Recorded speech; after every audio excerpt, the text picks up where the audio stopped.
संविधानाला कारणीभूत आहे, त्याला तुम्ही संपवायला निघाले। आज देशभरात प्रजासत्ताक दिनाचा जल्लोष सुरू असताना नाशिकमध्ये मात्र वेगळंच रान उठलंय।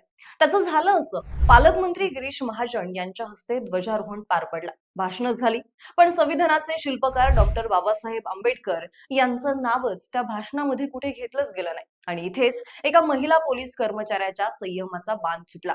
मला सस्पेंड करायचं असेल तर करा, मी मातीकाम करेल, पण बाबासाहेबांना संपवण्याचं काम मी सहन करणार नाही, असं ठणकावून सांगत माधवी जाधव यांनी थेट गिरीश महाजन यांना आणि पर्यायानं व्यवस्थेला जाब विचारला। त्या म्हणाल्या, आज पालकमंत्री आहेत, पद आहेत, सत्ता आहेत, हे सगळं कुणामुळे? तर संविधानामुळे। समानता, लोकशाही, अधिकार कुणामुळे मिळालेत? तर बाबासाहेबांमुळे।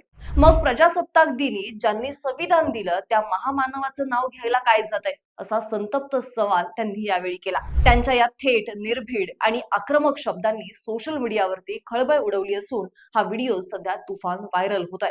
हा केवळ एक व्हिडिओ नाहीये, तर संविधानाचा सन्मान मागणारा आवाज आहे। बाकी पालकमंत्र्यांच्या अशा वागण्याबद्दल तुमचं काय मत आहे? कमेंटमध्ये नक्की सांगा आणि आपल्या ट्यूब लाईटला फॉलो आणि सबस्क्राईब करायला विसरू नका। धन्यवाद।